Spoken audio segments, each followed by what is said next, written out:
Imagina esto, dejas todo atrás, la ciudad, la carrera, el agotamiento, para llevar una vida tranquila en las montañas. Heredas una panadería en un pueblito del único adulto que realmente te vio.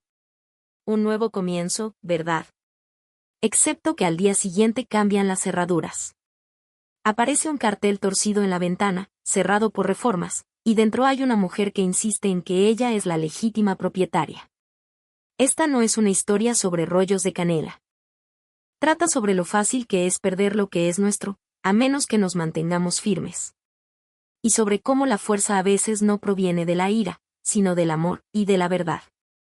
Soy Noah Whitman. Y si crees que un tranquilo pueblo de montaña solo significa paz y pasteles, mejor siéntate. Esta va a ser una larga historia. Si alguna vez has trabajado en la hostelería de lujo, sabes que el agotamiento no llega de golpe. Se va instalando poco a poco. Almuerzos perdidos.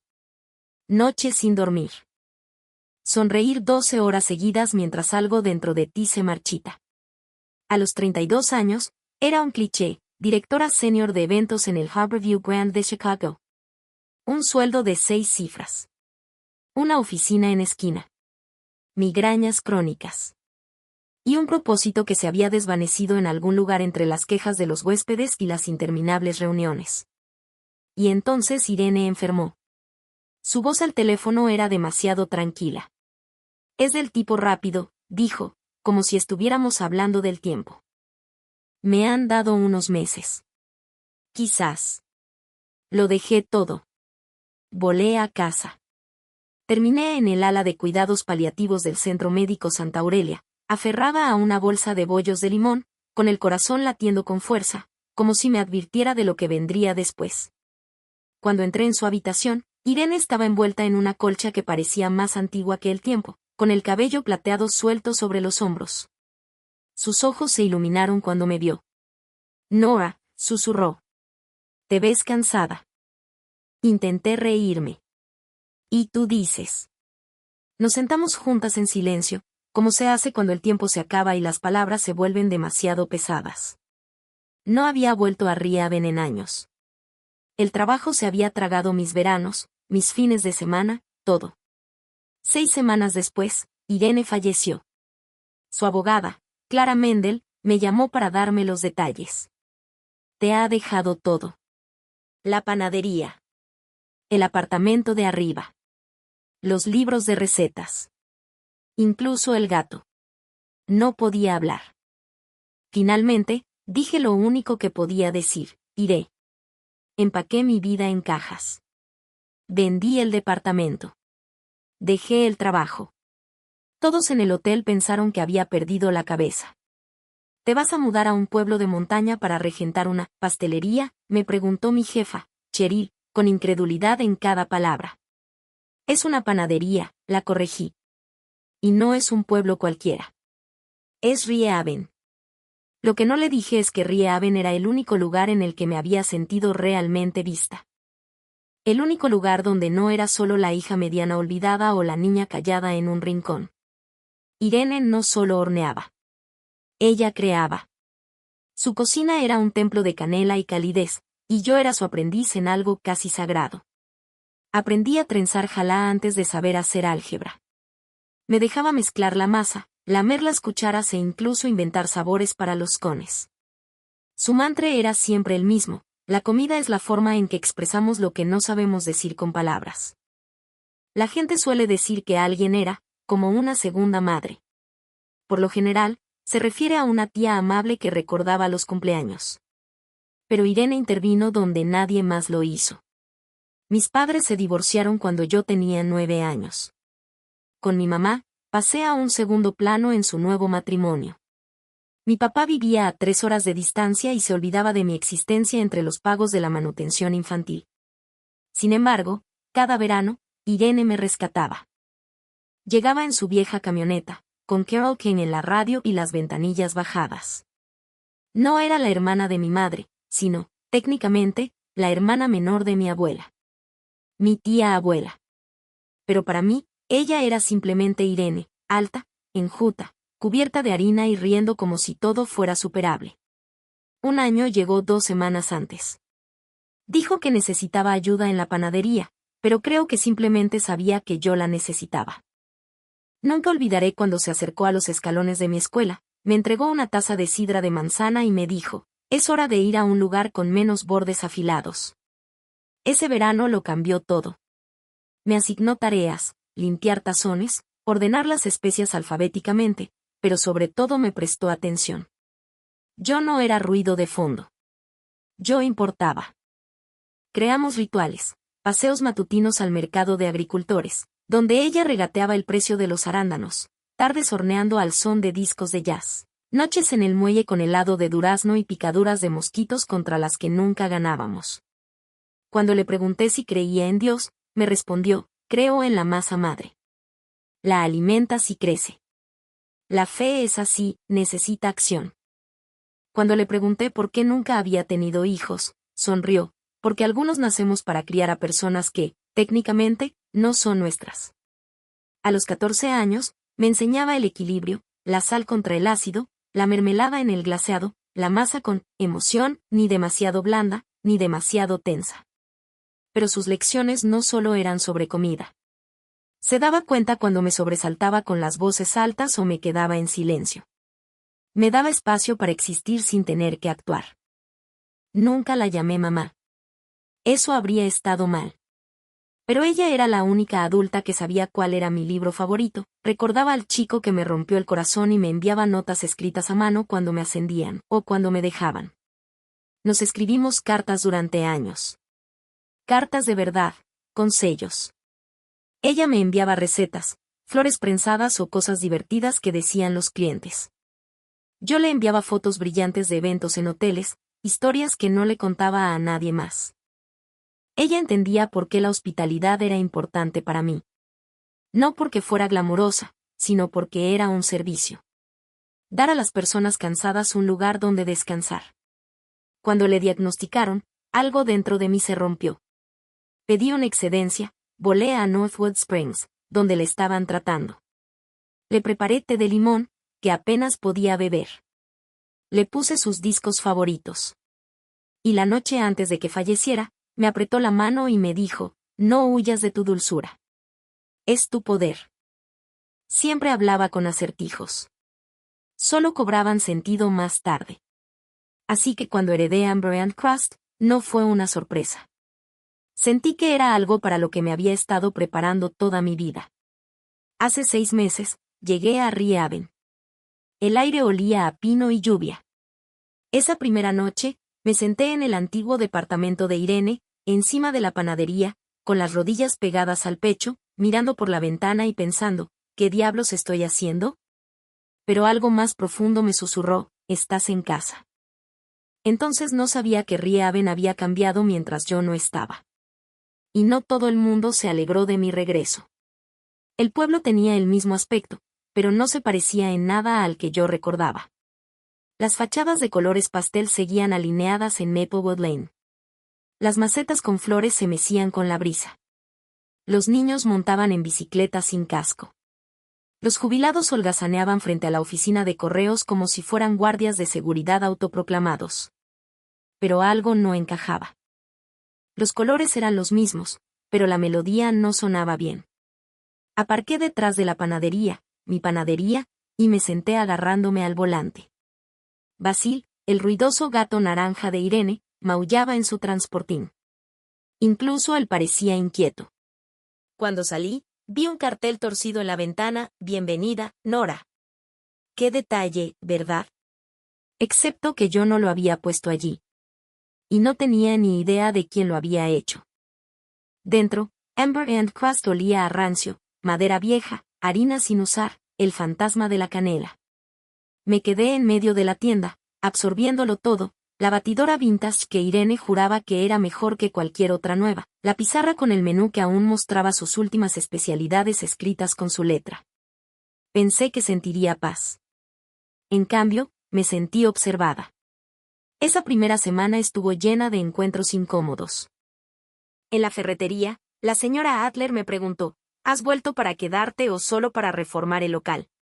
En el mercado, un hombre al que apenas reconocí me miró entrecerrando los ojos. No creía que la gran ciudad te dejara marchar. Al principio, les expliqué que no iba a venderlo. No odiaba el pueblo. No estaba aquí para abrir una cadena de cafeterías. Pero cuanto más hablaba, más claro estaba, no estaban preguntando. Estaban advirtiendo. Irene no solo había sido panadera, había sido la abuela de Riehaven. La gente le contaba sus secretos, sus penas, sus celebraciones. Confiaban en ella. Y, de alguna manera, al heredar la panadería, yo había heredado su lugar en la historia de ellos. Pero yo no era ella. Y luego estaba Tessa. Tessa Monroe, 28 años. Hija de la mejor amiga de Irene, que en su día fue su aprendiz.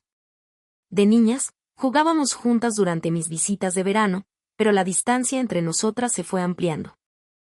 Ella se quedó en Riehaven, ayudó a la panadería cuando la salud de Irene empeoró y le decía abiertamente a la gente que esperaba heredarla. Se autodenominaba la heredera espiritual. Apareció en mi segunda tarde, justo cuando estaba fregando los zócalos. La puerta mosquitera crujió y allí estaba ella, con los brazos cruzados, el delantal salpicado de harina y esa media sonrisa que recordaba de mi infancia. No esperaba que volvieras, dijo. Hola, Tessa. Yo también me alegro de verte, respondí, forzando un tono alegre. Echó un vistazo a su alrededor, como si buscara huellas. Los ejecutivos no suelen durar mucho en pueblos como este. Me mordí el interior de la mejilla. No solo estoy de visita. Tessa se encogió de hombros. Ya lo veremos. Y luego se marchó, sin ofrecerme ayuda ni darme la bienvenida. Solo el silencio de alguien que ya se sentía reemplazado. Más tarde, supe que Tessa había estado trabajando a tiempo parcial en la panadería, ayudando discretamente a Irene en sus últimos meses. Quizás pensaba que la elegirían como sucesora, como una heredera de cuento de hadas. Pero el testamento era claro. Todos los documentos llevaban mi nombre. Aún así, el pueblo bullía de especulaciones. Tessa hablaba con los clientes, sonriendo con complicidad. No necesitaba decir mucho, el silencio le bastaba. Al final de la segunda semana, 3 vecinos diferentes me habían dicho, con delicadeza pero con rotundidad, aquí la tradición es importante, y, a algunas personas no les gusta que los forasteros vuelvan solo para cambiar las cosas. Yo no había cambiado nada. Apenas había empezado. Me dije a mí misma que eran dolores de crecimiento, que una vez que la gente viera que no estaba aquí para arrasar con el espíritu de Irene, cambiarían de opinión. Si trabajaba duro, horneaba bien y mantenía vivo su espíritu, Riehaven me daría la bienvenida. Me equivoqué. Reabrí Amber and Crust con un lanzamiento discreto, muffins de arándanos, café de prensa francesa y los dedos cruzados. Los viejos discos de jazz de Irene sonaban en los altavoces. Una vela de cera de abeja parpadeaba en la ventana. Incluso me puse el delantal de flores que ella juraba que daba suerte. A las 7:03 de la mañana, habían entrado 3 clientes. 2 se marcharon con un gesto de cortesía. Uno esbozó una sonrisa forzada y no compró nada. A las 9, llegó Tessa. No como clienta. Como oráculo. Se deslizó detrás del mostrador como si nunca se hubiera ido y se ató un delantal que reconocí del cajón de Irene. Pensé que te vendría bien una mano, dijo.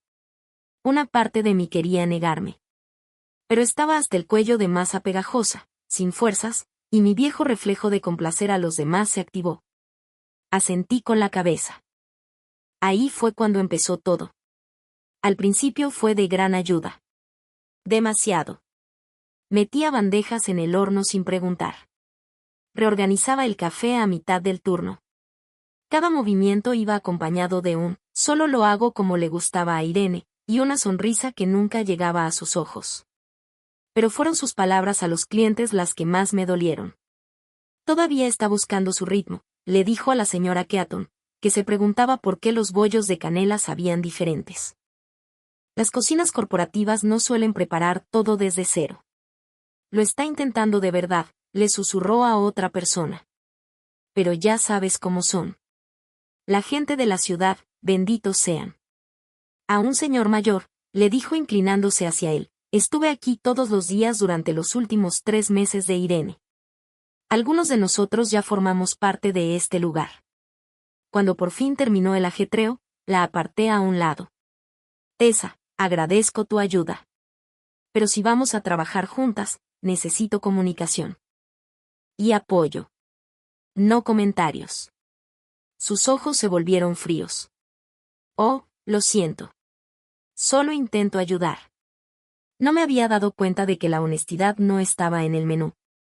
Esa tarde, abrí el refrigerador y descubrí que la masa madre había desaparecido. Revolví todo el lugar. Nada. Era la masa madre original de Irene, alimentada durante décadas, con un sabor que ninguna levadura de supermercado podía imitar. Busqué en todos los estantes, incluso en el cubo de compostaje. Nada. No acusé a nadie. Al menos, al principio. Pero al día siguiente, había vuelto a aparecer. Estaba sobre la encimera, como si nunca hubiera desaparecido. Minutos más tarde, Tessa entró tarareando. ¿Lo has encontrado?, preguntó con dulzura. Asentí con la cabeza. Sí. Estaba ahí, sin más. Su sonrisa se amplió. Debe de haber sido uno de los pequeños milagros de Irene. Y luego entró en la cocina como si fuera suya. Esa noche, me quedé sola en la panadería y lloré sobre un tazón. No era solo por la masa madre. Era el gaslighting. El menosprecio. La sensación de que cada cosa, amable, que hacía Tessa tenía una trampa oculta. Se suponía que este lugar me curaría. En cambio, se estaba convirtiendo en un campo minado. A la tercera semana, empecé a oír mi nombre en conversaciones en las que no participaba. En la tienda de piensos, he oído que ya está planeando vender a alguna cadena. En la cafetería frente a la biblioteca, nunca horneó nada cuando Irene estaba viva. Solo posaba para las fotos. Dondequiera que iba, los susurros me seguían como una cola de vestido de la que no podía deshacerme. No hacía falta mucho para adivinar el origen. Tessa había empezado a montar sus propios puestos ambulantes al otro lado de la calle los viernes. Rollos de canela, pasteles tradicionales, galletas de limón etiquetadas como receta de Irene, con una caligrafía gruesa. Nunca mencionaba mi nombre. No le hacía falta. Se presentaba a sí misma como la que mantenía viva la llama, mientras que yo era la forastera que experimentaba. Empezó a llamarse a sí misma la aprendiz de Irene. Técnicamente era cierto, pero cuando lo acompañaba con frases como, yo estaba aquí cuando importaba, o, sé lo que Irene hubiera querido, me dolía profundamente.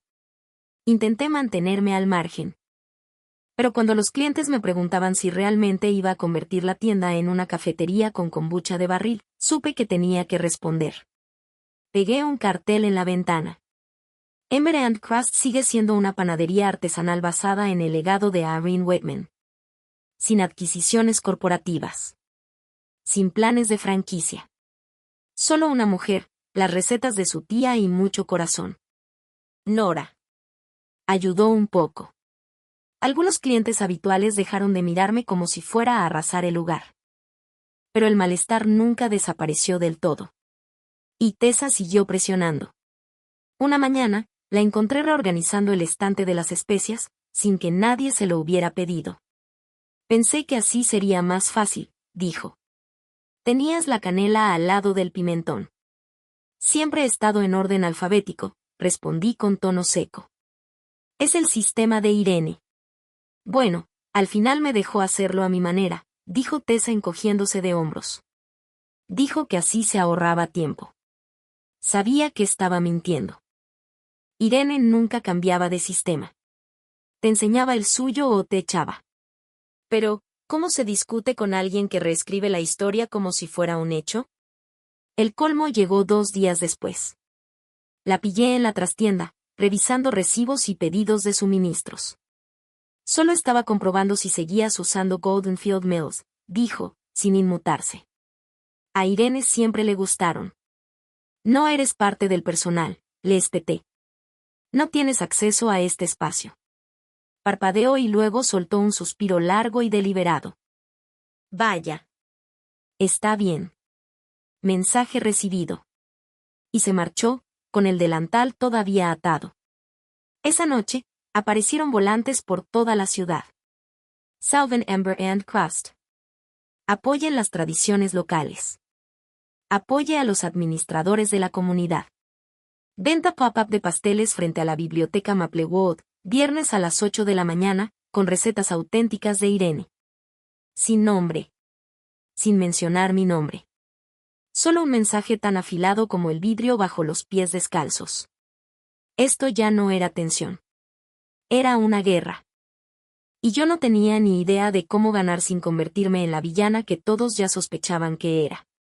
No dormí la noche anterior al incidente de la cerradura. La panadería parecía embrujada, no por fantasmas, sino por la tensión. Cada rincón albergaba una pregunta que no podía responder. Cada mirada se sentía como un veredicto. Seguí intentando ganarme los corazones con mis pasteles. Galletas de mantequilla de lavanda. Tartas de ciruela. Incluso los olvidados cones de miel y especias de Irene. Pero ninguna receta podía superar los rumores. Al otro lado de la calle, la tienda temporal de Tessa tenía un letrero escrito con tiza. La mesa de Irene, para aquellos que recuerdan el sabor de la verdadera tradición. Sutil como una puñalada entre las costillas. Aún así, me dije a mí misma que podía arreglar esto. Organizar una mañana comunitaria. Café gratis. Puertas abiertas. Demostrarles que no era una forastera. Nunca tuve la oportunidad. Ese domingo, antes del amanecer, mi llave no funcionaba. Lo intenté 3 veces antes de fijarme en la cerradura. Nueva. De latón. Brillante. Alarma. Luego, un papel pegado al cristal. Cerrado temporalmente por reformas, cambio de dirección pendiente. Escrito a mano. Descuidado. Apresurado. Y dentro, movimiento. Había alguien en la panadería. Se me encogió el pecho. Llamé al sheriff con los dedos entumecidos. Denunció un robo en el que no se había robado nada, excepto mis pertenencias. El ayudante del sheriff Calder llegó 20 minutos después. Tessa abrió la puerta como si lo estuviera esperando. Con un bote de pintura en una mano, sin una pizca de vergüenza en los ojos. No es lo que parece, dijo. Ah, sí, pregunté con voz hueca. Porque parece que cambiaste las cerraduras de mi negocio y te inventaste una fantasía. Solo estaba ayudando, espetó. Todo el mundo está de acuerdo en que este lugar necesita una renovación. Has estado dando tumbos. No tiene permiso para estar aquí, le dije al ayudante del sheriff, sacando la escritura de mi bolso. Había empezado a llevarla conmigo a todas partes, mitad por superstición, mitad por supervivencia. Este lugar es mío. Ella cambió la cerradura sin mi consentimiento. El rostro de Tessa se alteró. Esta panadería pertenece al pueblo. No solo a una persona. Has estado fuera durante años. No sabes lo que significa para la gente de aquí. Sé lo que significaba para Irene, susurré. Me lo dejó a mí. El ayudante Calder asintió. Técnicamente, se trata de un asunto civil. Pero, según la escritura y las cerraduras cambiadas, la señora Whitman tiene todos los derechos. Le sugiero que se marche, señora. Inmediatamente. Tessa no discutió. No suplicó ni mostró arrepentimiento. Golpeó con tanta fuerza el bote de pintura que la salpicó por todo el suelo. Lo estás arruinando todo, siseó. Y luego se marchó. Así, sin más. Pero eso no fue el final. Fue el final de fingir que no éramos enemigas. Esa tarde me quedé sola en la panadería. Limpié la pintura. Volví a cambiar la cerradura. Luego me senté en el suelo, donde solía caer la luz del sol, cuando Irene y yo cantábamos Billie Holiday mientras la masa subía. Lloré. No por miedo, sino por la pérdida. No de la panadería, sino de la ilusión de que las buenas intenciones serían suficientes.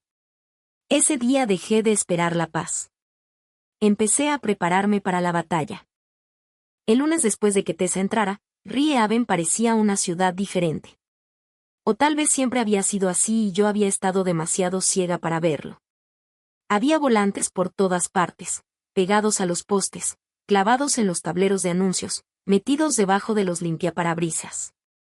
Salven Amber and Crust, apoyen la propiedad local. Mantengan el legado de Irene en las manos adecuadas. Firmen la petición. Detengan la venta. Sin firma. Pero la fuente inclinada y en mayúsculas gritaba, Tessa. Arranqué uno, lo doblé y lo guardé en mi bolsillo, y conduje a casa en silencio. Arriba, Basil movía la cola como si pudiera sentir la tensión en mis huesos. Quería gritar.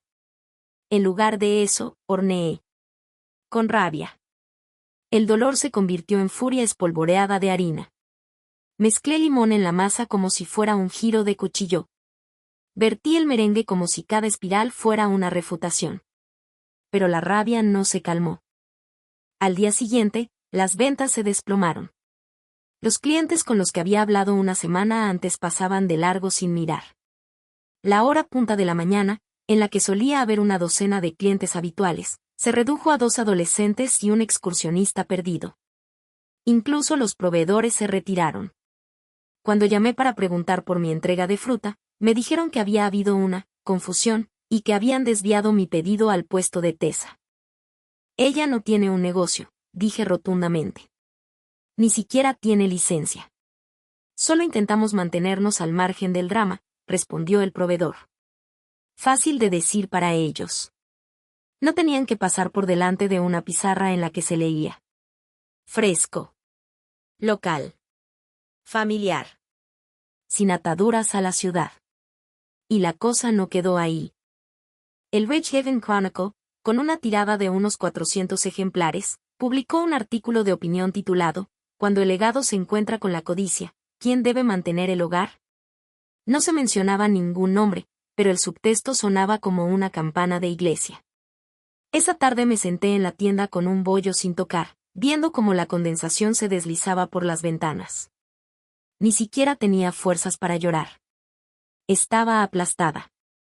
Como si alguien me hubiera enrollado como a una muñeca de papel. Esa noche soñé con Irene. Estaba de pie en la panadería, de espaldas a mí, tarareando a Ere James mientras espolvoreaba azúcar glass sobre las magdalenas. Intenté hablar, pero no me salían las palabras. Con las manos temblorosas, la vi desaparecer en la luz cuando la puerta se cerró. Me desperté jadeando. Basil se acurrucó a mis pies. Dime qué hacer, Irene, susurré en la oscuridad. Los estoy perdiendo. No obtuve respuesta. Pero al día siguiente, mientras reorganizaba la despensa, encontré el diario. No estaba escondido, solo detrás de una fila de frascos de especias. Canela, salvia, nuez moscada, y la verdad. La cubierta era de suave cuero marrón, con los bordes desgastados. Su letra era inconfundible, cursiva y nítida, con trazos seguros. Irene siempre escribía como alguien que nunca necesitaba demostrar nada. Me senté en el taburete de la cocina, con el corazón latiendo con fuerza, y lo abrí. Dentro había recetas. Notas sobre añadir ralladura de limón a las barritas de melocotón, volver a intentar hacer un pan de nueces con glaseado de whisky. Pero entre ellas había fragmentos de reflexión, sabiduría que ella debía de haber querido que alguien encontrara. 4 de marzo. Nora llamó hoy. Sonaba cansada, pero no derrotada. Nunca se da cuenta de la fuerza que tiene, cree que la fuerza es ser ruidosa, pero también es el silencio que no se rinde. 18 de marzo. Tessa tiene buenas intenciones, pero se aferra demasiado al pasado. No entiende que el legado no es preservación, sino adaptación. La panadería necesita a alguien que pueda mantener su alma y, al mismo tiempo, dejar que las paredes respiren. Y luego llegó la entrada para la que no estaba preparada. 2 de abril, 2 semanas antes de su muerte. Si estás leyendo esto, significa que me he ido. Y significa que Nora se quedó. Esta panadería es más que harina y azúcar. Es un lugar donde la gente se reencuentra consigo misma. Elegí a Nora no porque sea la mejor panadera, aunque lo llegará a ser, sino porque sabe lo que es perder y seguir amando. Riehaven se resistirá a ella. Algunas tradiciones protestarán. Pero confío en que ella hará ruido donde yo antes mantenía la paz. Deja que moleste a algunos. Deja que sea fuego y calor al mismo tiempo. Ella es mi legado, no el edificio. Ella. Hornea con alegría, Brookie. Y no dejes que nadie te robe tu historia. No me di cuenta de que estaba llorando hasta que las lágrimas me cayeron por la barbilla. Brookie, así me llamaba desde que tenía 10 años. Solo lo usaba cuando quería que recordara que le pertenecía. Esas palabras se me grabaron a fuego. No como ira. Como determinación. Irene no solo me había entregado una panadería. Me había entregado una lucha. Así que dejé de jugar a la defensiva. Esa semana, lancé algo nuevo, las degustaciones de los martes. Muestras gratuitas. Un menú rotativo de recetas reinventadas. La tarta de manzana de Irene, con cardamomo y jengibre. Sus galletas de suero de leche, con sal marina y romero. Imprimí un folleto. El legado no significa quedarse estancado en el tiempo. Significa seguir adelante con el corazón. Publiqué un video en Instagram. Solo yo en la cocina. Sin filtros. Harina en la nariz, cansancio en los ojos. Conté la historia, el dolor, la pérdida, el intento de encontrar un hogar en una ciudad que no me recordaba. No se volvió viral. Pero llegó a las personas adecuadas.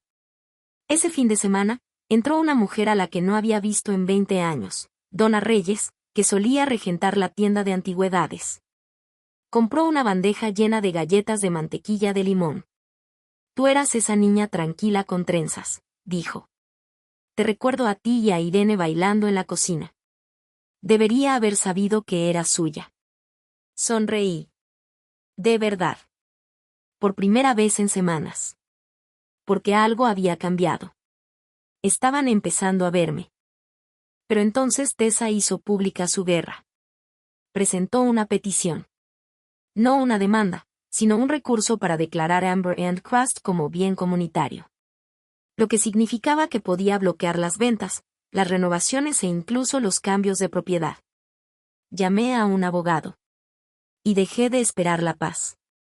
Ahora estaba lista para reclamarlo. Cuando conocí a Amara Patel, estaba tomando café negro de un termo con forma de lente de cámara y garabateando en un lápiz medio mordido. Tenía un rostro amable y una voz que cortaba como un cuchillo. Antes de que te asustes, dijo, ¿esta petición que presentó Tessa? Tiene más agujeros que un colador de espagueti. Amara revisó la demanda, que Amber and Crust fuera declarada bien comunitario bajo la zonificación de preservación de Riehaven. Si se aceptaba, seguiría siendo mi propiedad, pero encadenada. Cualquier renovación, venta o cambio necesitaría la aprobación del ayuntamiento. Es un escudo de papel, dijo Amara. Está tratando de avergonzarte para que renuncies a tu propia panadería. Me sentí mal. ¿Puede ganar? ¿Legalmente? No. Tu caso es irrefutable. Pero políticamente. Golpeó su termo. Podría convertir tu vida en un infierno. El ayuntamiento fijó una audiencia para dentro de 2 semanas. 2 semanas de nuevos volantes. 2 semanas de susurros y miradas de reojo. Luego vino el sermón. Yo no estaba allí, no había pisado un banco de iglesia desde el funeral de Irene, pero alguien me envió la grabación. El pastor Whitaker habló de la importancia de la administración y de proteger el alma de los espacios comunitarios de las manos del comercio. Nunca mencionó mi nombre. No era necesario. El lunes, un grupo de Facebook llamado Ridgehaven Keepers of the Oven, Guardianes del Horno de Riehaven, ya tenía 600 miembros. Gente con la que no había hablado en años firmaba la petición. Esa noche, me derrumbé. No fueron lágrimas silenciosas, sino sollozos guturales que te sacuden las costillas. Lloré hasta que Basil maulló en señal de protesta y se subió a mi pecho, ronroneando como un tractor. Fue entonces cuando supe que tenía que responder. No en términos legales. En verdad. Abrí mi computadora portátil y comencé a escribir. La verdad sobre Amber and Crust. Lo escribí como una carta de amor y un discurso de defensa. No mencioné a Tessa. No era necesario.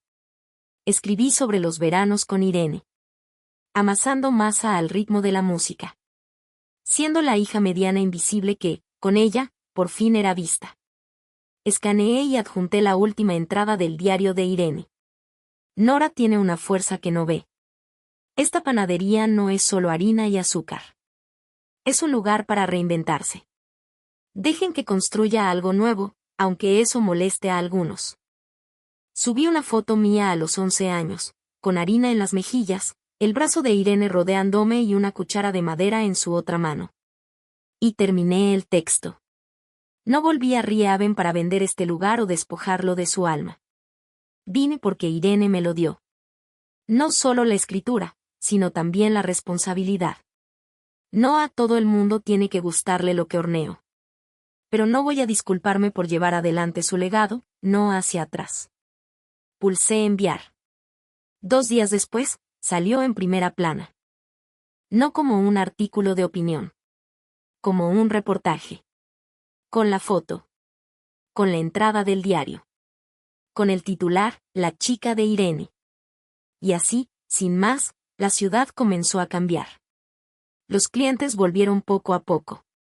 Una madre y su hija compraron cupcakes y admitieron que no se habían dado cuenta de que yo era esa Nora. Incluso el pastor Whitaker se detuvo y murmuró que tenía mucho que considerar. Se acercaba la audiencia. Pero ya no tenía miedo. Estaba preparada. Porque ya no estaba sola. El ayuntamiento de Riehaven parecía un juzgado de una película antigua, tablillas blancas, pintura descascarillada, una campana de bronce que solo tocaban los escolares. Pero esa noche parecía un campo de batalla. Las sillas plegables estaban alineadas en filas inquietas. Todo el pueblo había acudido, caras del funeral de Irene, vecinos que habían firmado la petición, otros que aún evitaban mi mirada en público. Incluso el pastor estaba sentado rígidamente en la última fila, con las manos cruzadas como un árbitro esperando un empate. Tessa ya estaba allí. Y llevaba puesto el viejo delantal de Irene. No sé dónde lo encontró. Quizás lo cogió antes de que yo me mudara. Pero verla llevarlo como una armadura me revolvió el estómago. Se giró cuando entré, sus ojos recorrieron mi sencillo vestido, la carpeta que llevaba en la mano, la máscara de calma que había impuesto en mi rostro. Su sonrisa era casi compasiva. Me senté delante, junto a Amara, mi abogada. Serena y firme, parecía alguien que conocía el tablero de ajedrez mejor que nadie en la sala. Comenzó la audiencia. El concejal Victor Sloan golpeó el mazo con teatralidad y leyó la petición en voz alta. Tessa habló primero. La nostalgia resumaba de sus palabras. Describió la panadería como un espacio comunitario sagrado, memoria, sanación, tradición. Llamó a Irene su segunda madre y se definió a sí misma como hija de esa tradición. La sala murmuró su aprobación, algunos incluso aplaudieron. Luego se levantó Amara. Con calma y precisión, expuso los hechos, el testamento, la escritura notarial, la licencia comercial, el cumplimiento de la normativa urbanística. Mostró fotos de vandalismo, una cronología de las interferencias. Su conclusión fue contundente, esto no era preservación. Era una queja personal disfrazada de nostalgia. La sala se quedó en silencio. Luego fue mi turno. Me levanté, desplegué el diario de Irene y les dije que no quería una pelea. Solo quería llorar su pérdida, recordarla en la cocina, no en un tribunal. Pero no podía disculparme por ser la persona que ella eligió. La amaba. Ella me amaba. La panadería era mi herencia, no solo en el sentido legal, sino en el sentido espiritual. Leí en voz alta la entrada de Irene. Cuando levanté la vista, el rostro de Tessa estaba rígido, congelado en su sitio. Le dije al consejo que no estaba tratando de borrar la historia, sino de llevarla adelante. Eso era lo que significaba el legado. Esa noche no hubo votación. Solo una declaración silenciosa. Volverían a reunirse en una semana. Pero todos los presentes en esa sala ya lo sabían. Yo había recuperado la narrativa. Afuera, la gente me estrechó la mano. Algunos se disculparon. Otros me abrazaron.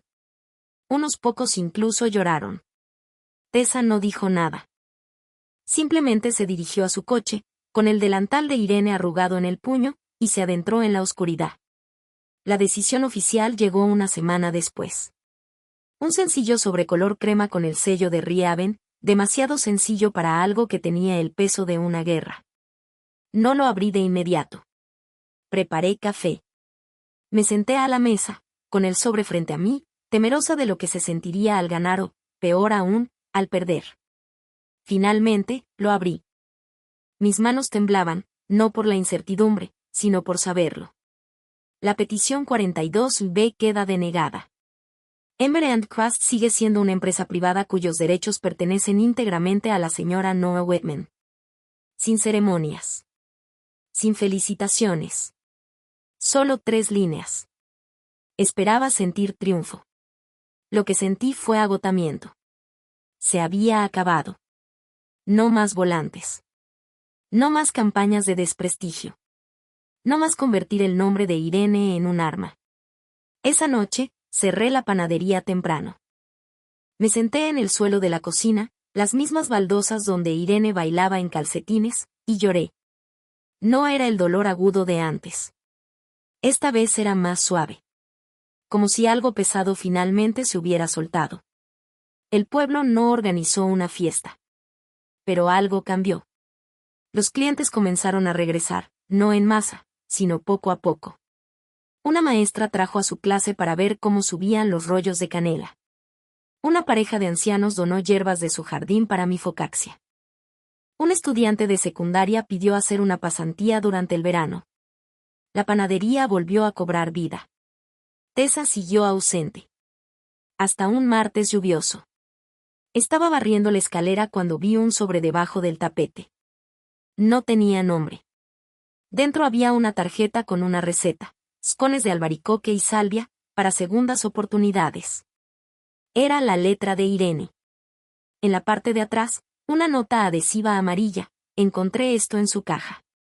Pensé que deberías tenerlo. L. No lloré. Pero horneé los cones. Quedaron brillantes y con sabor a tierra, desmenuzándose en su punto. Puse una bandeja en el mostrador con un letrero, los favoritos de Irene, un sabor a gracia. Y, por primera vez, sentí algo parecido a la paz. Tras el veredicto, Riehaven exhaló, más silenciosamente de lo que esperaba. El drama se desvaneció, no con una explosión, sino con el suave murmullo de la gente que seguía adelante. Se acabaron los susurros. Se acabaron las miradas vacilantes. Era como si la ciudad hubiera parpadeado y hubiera decidido olvidar. Pero yo no podía olvidar. Las manchas de pintura aún marcaban el piso del almacén desde la renovación de Tessa. Guardé las cartas, los volantes, las capturas de pantalla, no por rencor, sino como prueba. Prueba de que sucedió. Prueba de que no había imaginado el asedio. Daba largos paseos después del cierre. Pasaba por el centro comunitario. Pasaba por la antigua casa alquilada de Tessa, ahora vacía. Me hacía 1000 preguntas en silencio. ¿Qué significa realmente el legado? ¿Quién era yo antes de esta pelea? ¿Quién soy ahora? Algunas noches, me sentaba en los escalones de la panadería con Basil acurrucado a mi lado, viendo cómo las ventanas brillaban con el color dorado de la supervivencia. Pensaba en Irene y en el regalo imposible que me había dado, no una propiedad, sino una creencia. La convicción de que podía tener algo bueno. De que era digna de ello. Nunca volví a ver a Tessa. Ni en la ciudad. Ni en el mercado. Se rumoreaba que se había mudado a otro pueblo de montaña y había abierto su propia cafetería, una que se parecía sospechosamente a la antigua Ember & Crust. Esperaba que eso le diera paz. Mientras tanto, contraté a 2 estudiantes de secundaria, Ellie y Jude. Me recordaban a mí misma a los 17 años, ansiosos, torpes, rebosantes de ambición. Les enseñé como Irene me enseñó a mí, a través de hornadas quemadas y peleas de harina, con paciencia y elogios. Y todos los domingos por la tarde, Abría la cocina para lo que yo llamaba hornear el dolor. Sin anuncios. Sin cuotas. Solo un espacio para cualquiera que necesitara trabajar con las manos y llorar sobre la masa sin disculparse. Viudas. Divorciadas. Un hombre callado que había perdido a su hija. Y yo. Hacíamos pan. Hacíamos pasteles. Hacíamos las paces. El mes siguiente sentí como si la primavera hubiera llegado antes de tiempo, no en cuanto al clima, sino en cuanto al espíritu. Algo se abrió dentro de mí. Dejé de proteger la panadería como si fuera una fortaleza y comencé a cuidarla como si fuera un hogar. Ampliamos las degustaciones de los martes. Los clientes votaban qué muestras se incluían en el menú de temporada. Organizamos talleres, sábados de masa madre, terapia de masa para tartas, incluso una noche de hornea tu ruptura, que se agotó en menos de 2 horas. La gente no solo venía por el pan, sino también por las historias. Por la calidez. Por la prueba de que las cosas pequeñas y hechas a mano seguían importando en un mundo obsesionado con la velocidad y lo barato. Y se quedaron. En Coso Beso, el osco felino que dominaba la panadería, se ablandó y permitía que le rascaran la cabeza de vez en cuando. Era algo poco habitual, pero era un progreso. Una noche, después de cerrar, salí a la calle. Las montañas se recortaban contra el cielo oscurecido. A mis espaldas, la panadería brillaba con un resplandor dorado a través de las ventanas. Cálida. Estable. Segura. Encendí una sola vela en la ventana delantera. La tradición de Irene. Una luz parpadeante para aquellos que aún intentaban encontrar el camino a casa. Y tal vez, me di cuenta, yo también había encontrado finalmente el mío. Ha pasado un año desde que volví a Amber and Crust y encontré las cerraduras cambiadas, mi nombre en duda. Un año desde que pensé que podría derrumbarme bajo el peso de demostrar que pertenecía a ese lugar. ¿Y ahora? Ahora me despierto con el olor de la levadura y la ralladura de limón. Con el crujir de las viejas escaleras. Con el zumbido de los hornos al amanecer. Con una vida no más tranquila, pero sí más auténtica. Tessa nunca regresó a Riehaven. Se rumorea que abrió una cafetería en otro pueblo de montaña, New Dawn Café. Me gusta. ¿Y Irene? Ella está en todas partes. En el calor de los hornos. En los diarios que sigo abriendo en los días difíciles. En la pequeña cicatriz de quemadura en mi muñeca por hacer su pastel de limón por 100ª vez. A veces me siento junto a la hoguera trasera con una taza de té y hablo con ella. No porque crea que me escucha, sino porque me recuerda que sigo siendo la chica a la que ella amó hasta hacerla fuerte. La panadería prospera. No de forma espectacular. No de forma explosiva. Pero de forma constante, como un corazón que ha aprendido a latir de nuevo. Y ya no intento demostrar nada. He aprendido que la fuerza no consiste en quien grita más fuerte o gana más rápido. Consiste en quien se queda. Quien reconstruye. Quien dice, esto es mío. No porque lo haya tomado, sino porque lo he apreciado. Eso es lo que tiene el legado. No es solo lo que heredas. Es por lo que luchas cuando nadie más que tú cree en ello. Es lo que proteges, no con muros, sino con sabiduría. Y es lo que cultivas, con paciencia, de forma imperfecta, una vez que la lucha ha terminado. Así que, si alguna vez te encuentras en la esquina de Cedar Ridge Road, en un tranquilo pueblo de montaña, busca la vela parpadeante en la ventana. Sigue ahí. Para cualquiera que intente encontrar el camino a casa.